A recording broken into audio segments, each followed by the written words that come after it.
Media, yaffe Tuggussa Enssonga. Kati nagezaako okuddira ate tatawo omwana mu kusobera okungi n'agamba kati ye ne yeekyanga he's like n'agamba sente ngenda zijjawa nakugamba olubuto tuluggyemu n'ogaana kati bonaabona nze there is nothing I'm going to do. So it was really hard, it was tough. Nenguma n'olubuto lwange nengamba kanoonye, you know. Omwana naye by the way omwana akuze in a life like nga taina love ya taata. Kati mu byangu tugeze wenzija bwento muyambako mbanze mba nfuse taata. Oera oba ofuuse taata, honestly speaking, why not? Oera ofuuse taata SB4 cause. Akadde nga nzija mbakyayirako mwana nga daddy oli otya oba ofuuse taata cause naye abajja kusanyuka, and I wish that for her. Cause naye muli alumwa n'akubuuza mami naye nze lwaki siina daddy, I've never seen any dad, what and what. Kati wafuna omuntu alisi mu bulamu bwe ng'agenda kuba muntu wa buvunaanyizibwa gy'ali naye kiba kijja kumuwa essanyu. Etegeeza mukadde abantu tunoonyeyo omuntu ng'asobola okuba taata omulungi. Taata omulungi. Taata omulungi yo yafaayo ku maka ge. Are you interested in upgrading your sleeping and bathing experience? Then Ziwa & Sons is the right spot for you. We sell blankets, bed sheets, duvet covers, bed covers, mattress protectors, mosquito nets, wardrobe, all closets, towels, bathrobes, pillows, traveling pillows, cushions, shoe rack, dyeing rack, and ironing boards. Buy all your favorite products online with comfort from your office and workplace, home, hostel at a go from our website www.ziwaansons.com and have it delivered to your doorstep. Call us on 0705 364 749. Ziwa & Sons, where comfort and luxury is a pleasure.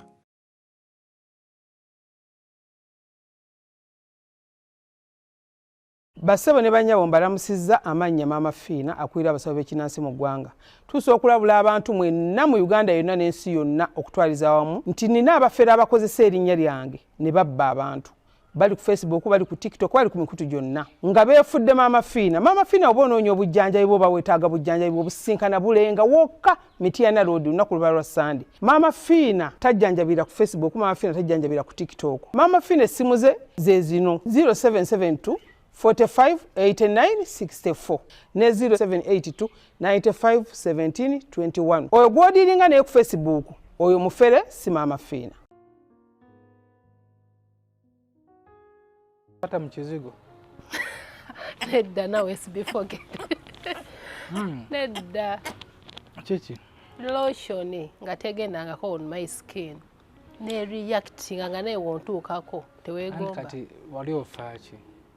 No twali tulina gye tugenze with my sister ebyange ngambirese kati nenkozesaako nesooka ensiiwa nezim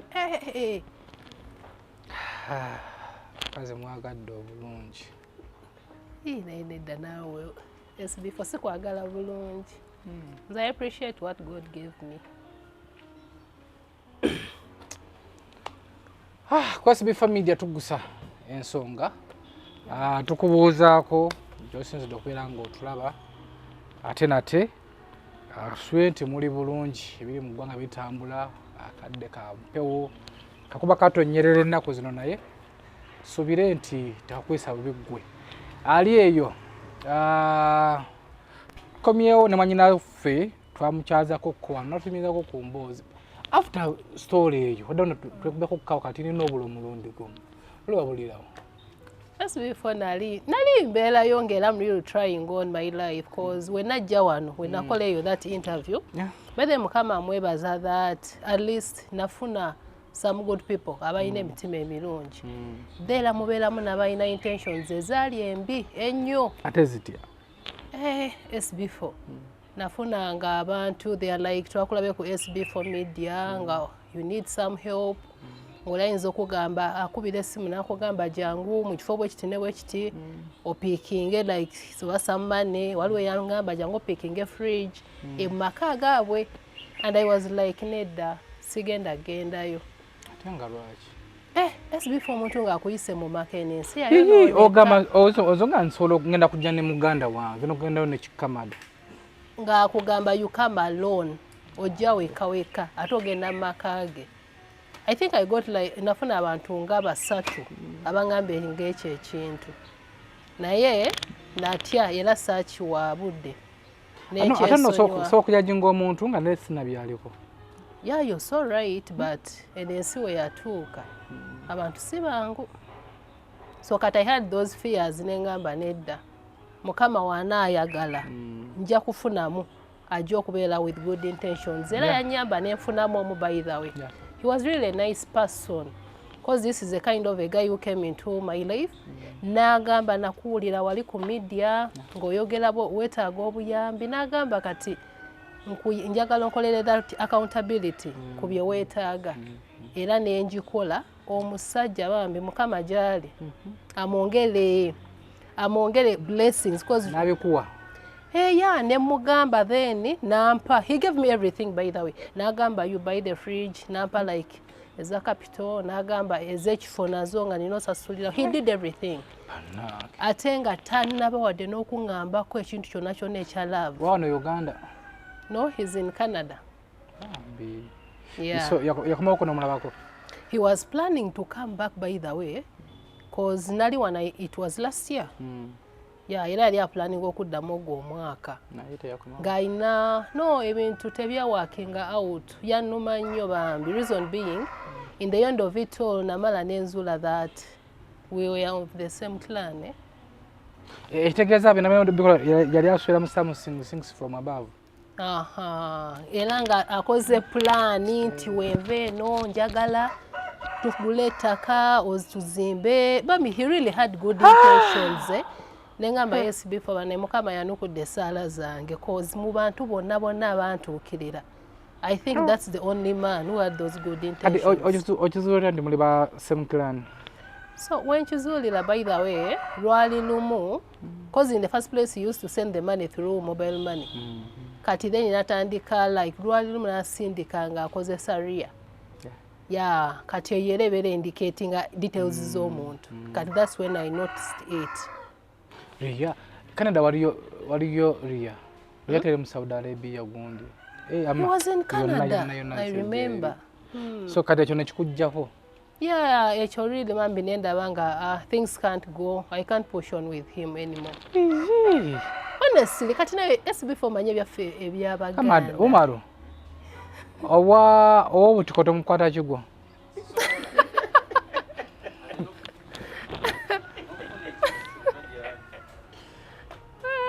SB4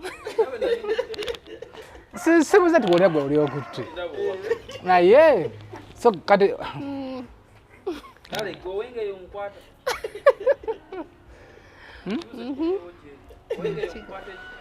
kibirige nga yamuzaala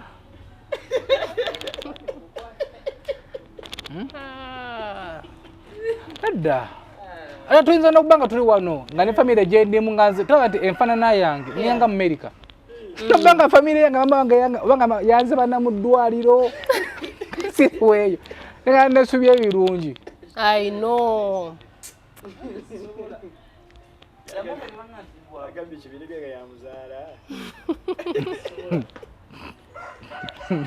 amma kati okuba temwogerezeganya by the way we reached at a point nga tetukyayogera the communication yali getting a cut off cause nalaba nga really no means I don't want to waste someone's time cause byali ankoledde yes byali bingi you know nga nange muli mu mutima ndi very happy in my life mukama atampangako muntu kikange ekyo imagine nga tomulabangako SB4 naye neye video call temwekubiranga ku video call we used to do buli lunaku by the nga tayosa nga he has to check on me kumakya sawa mukaaga munana mwen nga something it's just communication waloka video call ka saa 5 aweze ekirawo mukaaga musanva Hey, zona nga kuba he was really caring. He can't sleep nga tamaze kunchekinga ko bambi.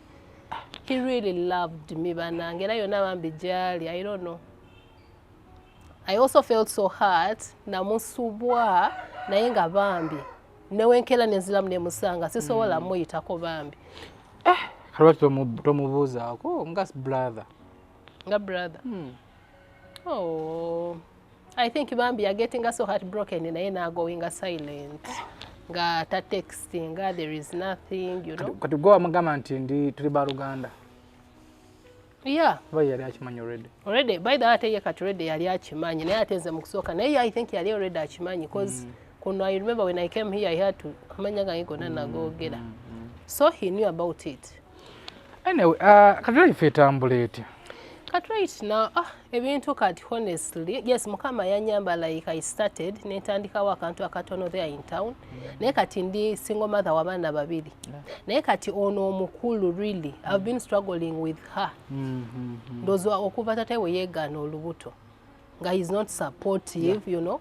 Kati nzize nga menyeka naye era honestly, yantuddemu kati omanyi kati omukulu, she's now 10 years. Ate omwana ajakomya SB4 kukula like kusoma agena bibi nebya waggulu, you know, that's echo chiwe sente je zikoma like nazo okwenyongera. Yeah. So tata we yetana kyayogera ko yadde. Tata we he has ever tried okuddamu okuntuukirira. Naye we nagamba let me give him a chance. No matter that yansobya, it's really very bad because myaka mukago omuntu you're not responsible. Tugenze mu myaka 10. Teli kivaayo. Naye nga you're there in South Africa, you're working, you know, sente ozinywamu mwenge, kuchakaza abakazi, you know. Kati na reaching out to him, nengamba kanda osanga yakyuka. Luno omwana ajja kumuyamba naye SB4 honestly gayiwe na mu unblocking okwogera naye. Nga amala mu maanyi. Teli suubi ng'owulira byayogera tebigatta. Teli even to show you that you know what? This time around, omwana akatandika okumuyamba, let me be responsible. Naye nga akulagako, ayagala okubuuza afaanana atya, akuze. Awulira ali ego okutegeera omwana we, ali kuki. Naye nga there is nothing, talina kyayamba. Kyokka mukasa wamublockingiramu, teyagaddaga nti kwatayo ko emitwalo 5 ofunemu sukaali. Tekibangawo ne ziba 2,000 ez'ekikopo ky'amata. Never. Atenga mukama yali ya mu blessing SB4 namuwa omwana omulungi. He has a good beautiful daughter.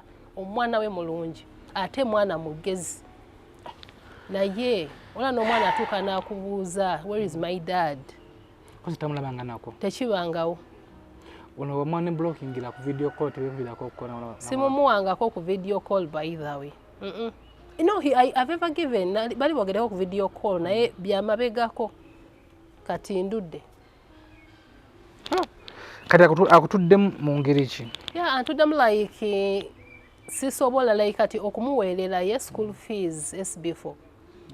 Sichas being giving a hard time cause sichasobola sente, you know. Sente nyingi ate ebivunanyizibwa bye baba yeetaaga bingi. Jukira ndiko n'omulenzo n'omuto, you know. Kati I reached at a point nga ndaba neetaaga omuntu kale muzira kisa asobola okunyambako about my daughter.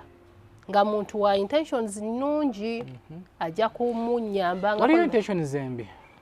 People have different intentions. And no, before. Kati nze nze nga jeni sokujja ne intentions kulwange ziba nungi. Kati gwe gwoza bange embi. So intentions nungi zoerako zezitya. Omuntu with good intentions aba akulaga ebikola SB4. Nti yes, aze into your life yakuwulidde aze akusupporting ku kye wali weetaaga era nakulaga exactly omulimo nagutandikako. Naye ne mubeeramu olinajja ne intentions ezize nze oba oyagala nkuyambira omwana wo sooka onkolere booti first do me this and this, you know, nateekawo kale conditions. Nga abantu bwe batojja bali nti okuba kino sooka onkolere kino. Maama nze kati I have experience gyebali SB4 ng'oba owulira oba olina kye weetaaga ayina naye abeeko kyayagala okusooka omukolera alyoka akuwe kye weetaaga. Kati weetaaga nga tebiriimu ebyo. Anga tabirimu ebyo, at least let them, at least omuntu kiba kirungi n'osooka n'otuukiriza obuyambi bambi bw'omuntu bwe yasaba. Then n'ogenda ku kirala. Yeah, then n'ogenda ku kirala. Nga like this guy, he came in my life, teyankwanirawo, teyakola ki, n'andagirawo atandika okunnya, auto simumanyi tandabangako, naye gw'omutima gwe yayina, you know, na fulfilling. Kati ate biri ne bijja later. Nga mu butuufu ne wabeera gwe SB4, you be like, this is really a good person. He deserves it. So, kati no gwoyagala, byanjawulo. Yeah. Nze nsoga nti, nzize, ngenda kuyamba, naye sina mukyala waka.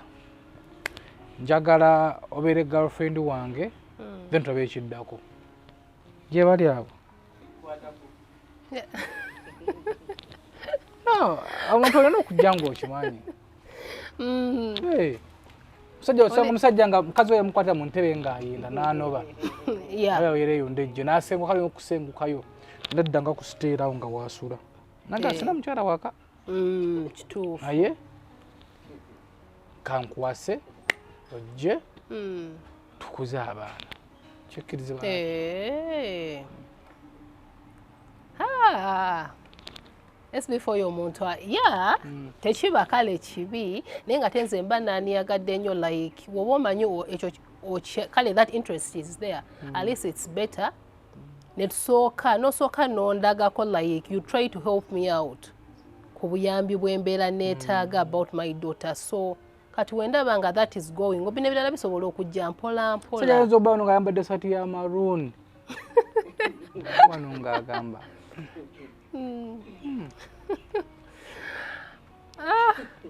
I prefer SB4 like nasooka na fulfilling. Nakulagako. Fees tukozenga nakwayo fees nga ez'omwaka awo. Yes, SB4 at least nakwayo like nakuyamba ku fees, nakuyamba like even nekubyetaaga ebirala eby'omwana. Nabela ate n'omwana mbasiyinza namo mu like they can chat, omwana namulabako, you know.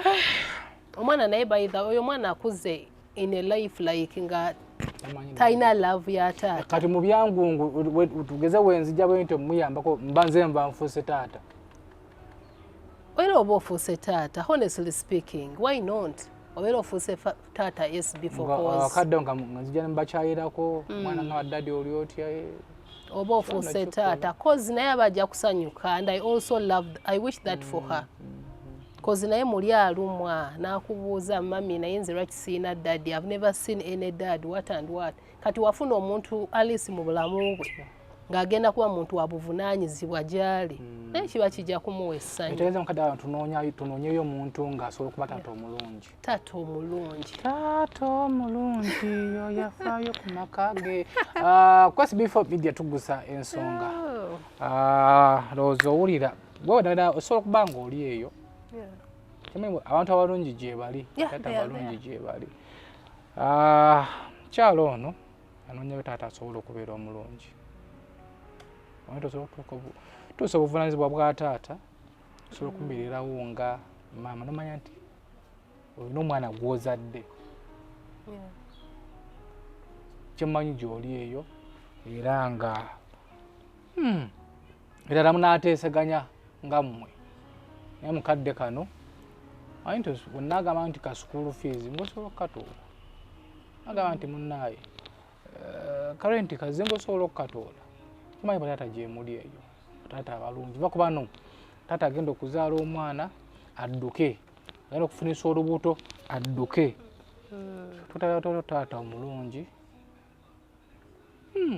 naye gwe oli mwetegefu kuba abakyala gye bali abayaayi nofuna bataata ngaaba school fees ng'ofuna za mirundi ejja tuko okujja renti osasofuna ya mirundi ena tuko okujja okongo n'ekiro ssanga 5 nga binkwatiddeko ebyo nga wali yaaliyo oba mba ndi omwo nga ngalamye ndi n'omwana wange tunyumya nga lwakonko kyali kikutuuseeko ekyo kamada okakasa olwanya entalo kyakutukako omala obasala muteka mu mboozi zino kyali kikutuuseeko kamala singa nti nga walaga nga ogenze w'omukyala oba omukazi musajja mulala nakonkona tetugaa ng'oli waka mukazi mulala nakonkona ekyo omukazi mulala yakonkona umalu bakonkona ng'oli waka n'omukazi mulala nakonkona wakola otya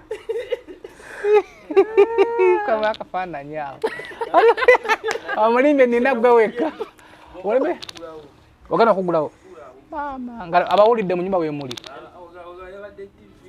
jawo tukukyazeeko otubwire kyo kyali kutuuseeko wamma nze tekituukangako muli wa musajja omukazi omulala najja nakonkona no I've never experienced that tekibanga ate wali okyazizaako omulala naye najja nakonkona tekibangawo SB4 saagala kulemba so ekitegeza taata onoonya omu tetwala kufuna bataata nga 3 4 5 n'owulira akavuyo life is so precious mba saagala ezo ntalo SB4 bambi being that even I'm a mother nki abaana abo bakyaneetaaga mba saagala to waste someone's life ono omulimbe noni omulimbe oli ezooli it's really very bad kubanga era newobikolera behind mu nzikiza eyo olunaku lukya ne bivaayo aspa nawe tolinaayo akikwasaganya nze I'm a single woman I'm single no basingo bangi basingo bangi naye nga alina boyfriend we ku salama alina boyfriend seguku alina boyfriend makinde nga mwaba nonya bonna bonna bangende nani gutwenda sayo no go dating no I'm not dating anyone okuva ku oli okuva koyo by the way what's up banga I think it was when was I here SB4 your interview earlier oba gwali mwezi ki banga May I don't remember because I think that's when even we began May June I think twamala ndozanga myezi like esatu etegezo okuvuulu ate nawo before tewalina before when agira wano no I don't want to lie nekati mu nsonga ziri okukola tebaaliwo reason being abasajja already I went through a lot n'abasajja bano so kati I have that fear togenda kera kumacha overi you reach at a point ng'oyagala you want to be with someone naye kati okikola otya kuba which means omazenga like 2 years 2 years teri jigijigi loyiko okikola otya kandabe enjala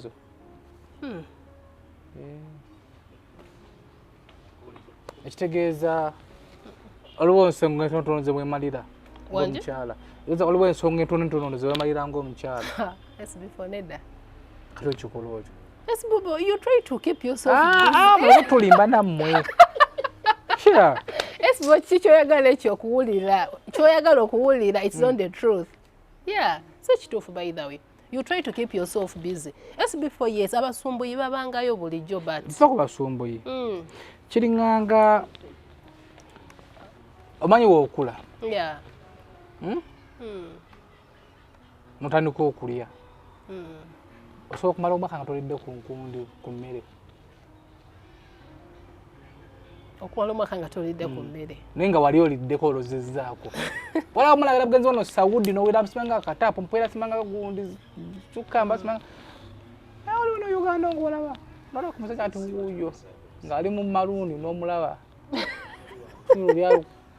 bwera n'olyawo ng'obeera obeezaawo SB4 by the way tojja kukikkiriza naye nga ge mazima I'm someone by the way I give things time that thing comes up nature demands but togenda kera obuukire muntu gw'owulira kati nandi kati okikola otya SB4 togenda kukikkiriza naye nga amazima amatuufu I try to make myself busy sikiwabudde yes it comes up but you let go you avoid it because sigenda genda mu egyo emize emirala egyo abantu bye bakolaye on their own bo nga bo ebyo sibikola anyway asofango jeke business ye ekyaliyo it's still there naye era nga womanyi like toyinza kuvaamu you know buyambi like ngambe bwa fees oba oyo omwana no ebyetaago biba bingi you're on your own kibeera kizibu era that's why I reached at a point nendabira ddala nga ntendi wadya sigenda mala kate ng'omwana wange I want to give her the best njagala abeere ne future ennungi eri so bright nti ne taata we gyali alituuka naye n'agamba really nakola ensobi obutabeera mu bulamu bw'ono omwana ate nga njagala amuswaza ate ajja muswaza kubanga naye mu mutima gwakimanyi nfaafagana with my mom is the one afaafagana nange tunula mu kamera tunoonye data omulungi ali eyo muwe n'ennamba y'essimu nikeesi omuntu wasobola okubeera onagamba nti kyalo kamubeererewo nfuuke taata omulungi mukama ekitiibwa n'ettendo nkiddiza mukama tumunoonye amiina nja ssanyuka nnyo kati mukama ng'amundeetedde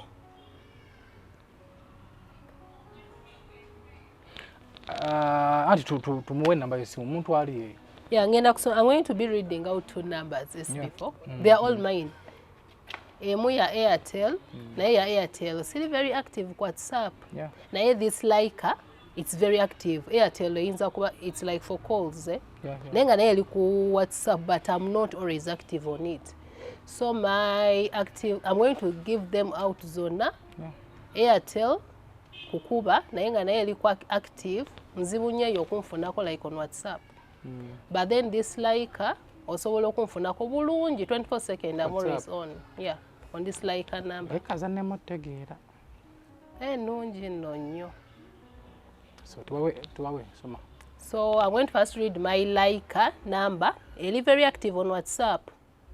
It's eri 0726 49 0732. Kanjibaddilemu 0726 49 0732.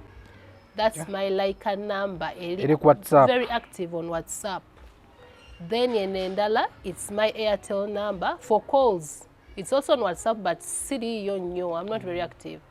Eri 0752 86 0584. Narajiddemu 0752 86 0584. waliwo bagenda okukubira agamenti nze ndi wano kakati adde njagala nkwengeyo emitwalo 2 buli wiiki jangu ndabeko jangu ogikimewaka jangu kusiteera ku kiddendejjo mukama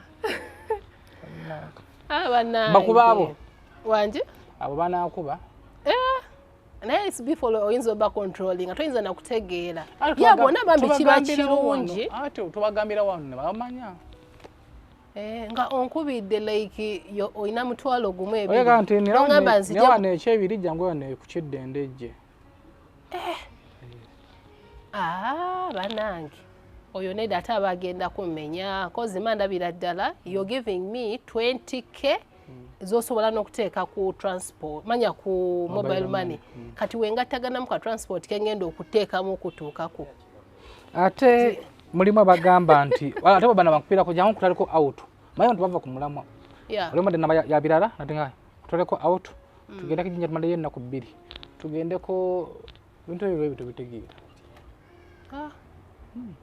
bitegeera ate abo kati babeera but yeah, will not judge them that you have any intentions be ayinza okukuyita jangu to meeting let's go here for coffee for dinner ekyo kiri fine tekirina buzibu so long as kubanga mba muntu mukulu you're not going to drag me into something kyemba saagala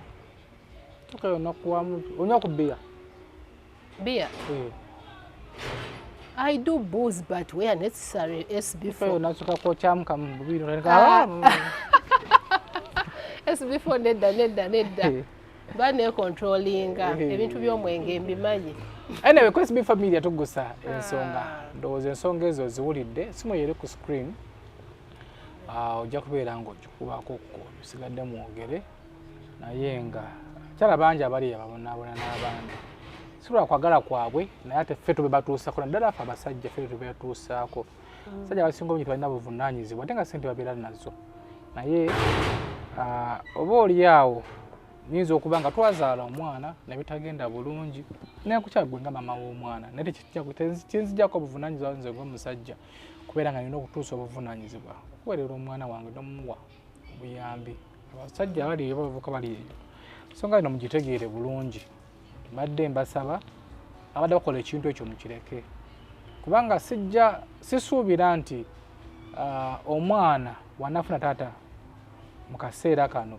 namubeererawo buli kimu ali kujjukira we ali eyo ono wajja okutwala nga taata mu mbeera yonna so okugaba mwana wo nga otunula obaka obusembayo bwosooka okugamba musajja ali eyo obaka bwosembayo bwosooka okugamba musajja ali eyo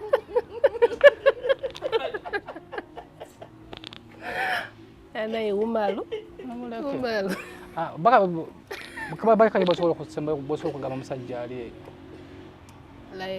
obubaka wensobola nga akola emizengo egyo ojja kufunisa omwana wawandi olubuto amala amuddukeko.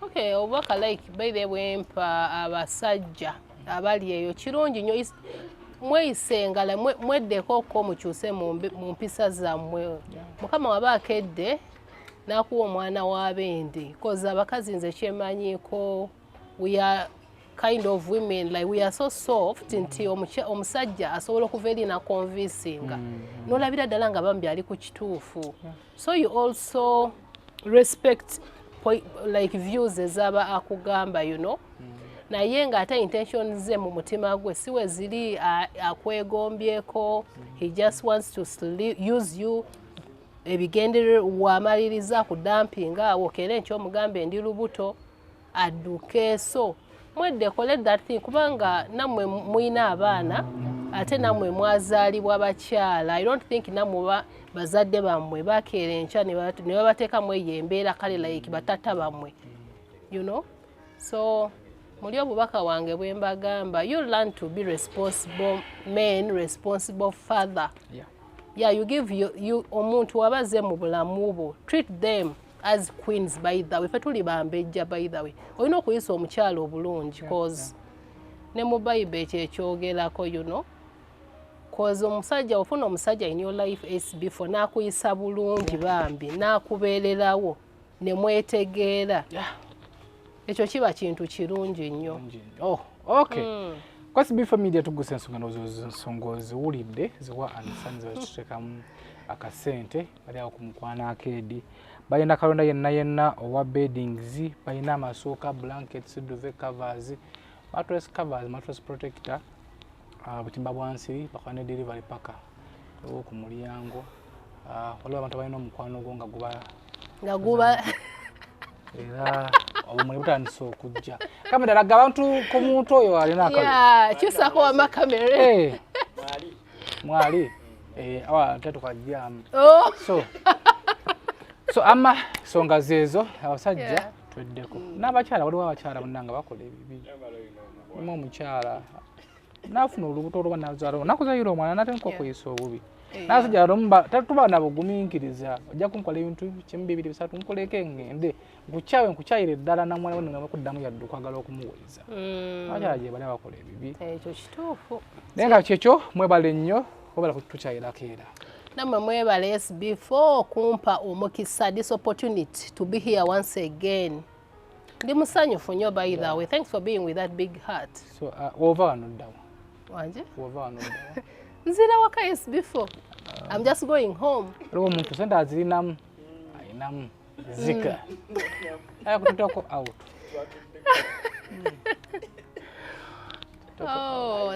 atwaleko out nyweka coffee yeah kituufu ekyo by the way I'll welcome that cause ovaawo bbe wendifa olikomba endagala